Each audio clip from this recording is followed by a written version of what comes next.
And you genuinely get on with all of them. Who haven't I got on with? Let's pull one out of the bag for you. Who haven't I got on with?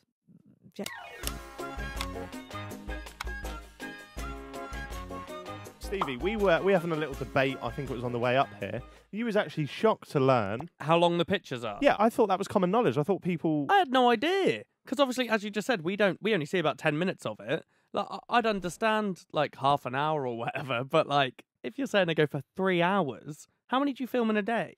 So we'll try to, we'll aim at 6 or 7 in a day. Some of them are shorter, but I think if we're really interested and it's a big sum of money, they tend to go on longer because, you know, you want to find everything out that you need before to you find give away out your money. before you give away your money. Well, I mean, we have a chance out of the den because, of course, we go into due diligence where we actually check everything that's been said and fill in any gaps. So we do have a chance, but I don't want to waste my time going into I want to know in the den. I want to think in the den, we've got a deal here. You know, this is actually going to happen. So I want to ask all the questions that I think. I want to flush everything out. Yeah. How many of the deals that we see on TV that go through do actually go through? Is there a high completion rate, or is there not? Like, do people waffle to you and they haven't really been telling the truth? It's getting harder, and it's not always them not telling the truth. I mean, some people don't understand. Well, they say they don't understand the difference between applying for a patent and having a patent, you know. So I've got a patent, turns out I've got the form that you fill in to send off for a patent. Oh, right. You know, that type of thing. That's a bit annoying. But sometimes I think it's just misunderstanding. A really common one. Are there any loans in the business? No. You come straight out, there's a director's loan for £250,000. Yeah, but that's a loan from that. So you said there were no loans in the business. Yes, but that's a loan from me to the business. But it's still a loan. Right. You know, this business still owes you £250,000. Yeah. You know, so sometimes it's just not really understanding the business, and others are definitely pulling a fast one. What was that Levi Roots moment like? Obviously, it's the most famous one. I think it's safe to say. Like, does anyone in that moment truly realise the scale of how big that can be, or is it sometimes in business? Does it just happen? So you've got to absolutely give Peter his credit, because I was so hung up on the fact he got his numbers wrong by a factor of 1,000. We're not talking a little bit. Oh, wow. Numbers wrong. So I was like, I can't do it. But Peter looked past that. So you've got to give Peter his credit. He looked past that. He saw a guy in front of him who was enigmatic, charismatic. You know, he had something. And I don't know if even Peter knew how big it was going to go. But obviously Peter saw something that we all and that taught me a lot. That taught me an awful lot. That taught me, don't just look at the numbers. Yeah. Was it only Peter that went in on that? Yeah. Oh, no. It was Peter and Richard Farley. Oh, right. Okay. Yeah. Was that the biggest regret for having gone out of one? No regrets. No regrets? Never have any regrets. So I do everything I can to win a pitch, and if I don't win it, then I don't win it. That, you know, but there are plenty of other business opportunities. This isn't my job. I don't rely on this for my income. You know, and if it's a great business and they get another investor, of course, if I want it, I'll try really, really hard. If I don't get it, well, great, because they've got somebody else to invest in them. They're going to get their live stream, you know, they're going to be helped. And I really don't, you know, I don't regret at all. That's a great way to look at life. That's something that I've tried to carry on a few times. Like, I've left some like good paying jobs when they didn't feel right and stuff. And I'd implore anyone, if they can and if they have the means to do that, then to really just try to live with no regrets. Deborah, on TV, we see these stacks of money. You know what's coming. Is it real money or not? Some of it is. Okay. The top ones. And it has been real money once. It turned up once with a bodyguard. So it literally turned up with a bodyguard. We were filming a promo, and we had to chuck money.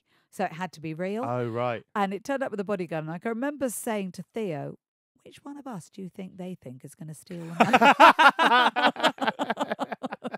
money? Is there a terrible pitch that comes to mind when you think of terrible pitches? Terrible pitch.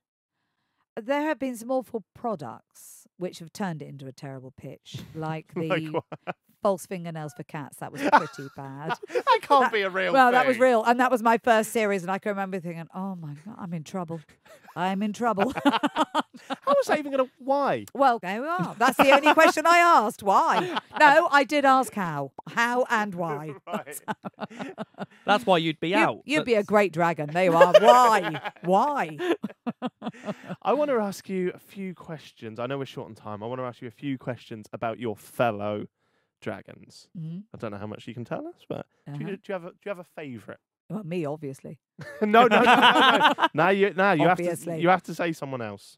Or... No, I don't. The only thing I will say, Peter and I have been working together for 15 years. We know each other really well. We see each other outside of the den.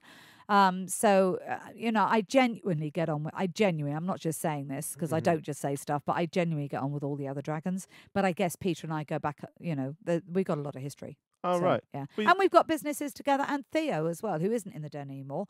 But he and I have got a lot of business together. So we've got a lot in common. So we see a lot of each other. And you genuinely get on with all of them, Yeah, do you? I do. Who haven't I got on with? Let's pull one out of the bag for you. Who haven't I got on with? James Caan, I probably didn't get on with. Well, I just didn't. There was no connection. I don't mean I didn't get on with. There was just there was no connection. It wasn't a dislike. It's just it didn't happen. Yeah. Sometimes you just meet people and you pass each other and that's it. They don't stick. If you had to go on a night out with one of them, Yeah. one of the dragons, who are you going to go for? It depends what for. Can I throw a name in the hat? Go on. In the ring? I think Tej Lalvani. How do you pronounce it? Yeah, I think he would be a mate. I can imagine him on a dance floor. Yeah, I bet. Well, he can do everything. He can drum, he can sing, he can honestly play the guitar, he can dance. So he is your night out, just him there, just on his own. I know. But actually, I think Sarah would be a good laugh. Our new, not new dragon now. She's been 3 years in. Geordie Lass, Durham. Yeah, fantastic. Yeah, really good girl. And Sarah Willingham. I don't know if you remember Sarah, but Sarah's a friend of mine now. And Okay. And Peter. I mean, we do actually all go out. So when we're filming, we're every night out for dinner together. When you're out, do you all sit there and go, "Look at us, I'm out"? No. Wow. Sorry. Oh, was that pre-prepared or was that completely off the top of the head? How familiar are you with the term clickbait? Oh yeah, I get used for it a lot. Do you? Right. Well, we're going to kindly ask you for a bit of clickbait here, right? But you're in on it. Okay. Right? So, what I'm going to do is I'm going to ask you, which dragon do you hate the most? Right. And you can tell me one. But you can give it in a jovial way. You can say a sort of weird reason for it. And what I'm going to do is I'm going to put it as the title. Okay. So Deborah Meaden, which dragon do you really hate? Oh, Peter Jones, because he wears rubbish socks. Guys, I just got to let you in behind the curtain here. That was the example that I gave him in my questions, wasn't it? It was. I was playing it safe. Peter, I did not say that. I read that off the card. Yeah, Deborah loves them all. Have you got any questions you want to add there before we go on to our pitch? Or? I was just going to say that one of my favourite things about Dragon's Den is you could just be walking and having a chat with your mate and they'll say something stupid like, "Oh yeah, see-through toaster," and instantly someone would just go, "Dragon's Den." Dragon's Den. That's such a big thing. Just go, "Dragon's Den." That. So based on that, how many people do you think come in purely because they've gone, "Well, Dragon's Den is a show. I'm going to make something up purely to go on the show"? Oh no, surely not. Oh yeah. Well, we had a guy turn up with a bale of straw, and his pitch was absolutely awful. And his idea was to set up a building building. You know, these straw houses that you can build. But it was like the worst pitch. I actually remember saying to him, "Did you just wake up this morning and thought, I got to go on Dragon's Den? What have I got in the barn?" So that. I reckon it happens. You're bribing. That's what you're doing. You're bribing. Well, do you know, I'd even miss the bribing. Well, bribery, corruption, and murder is not a good investment.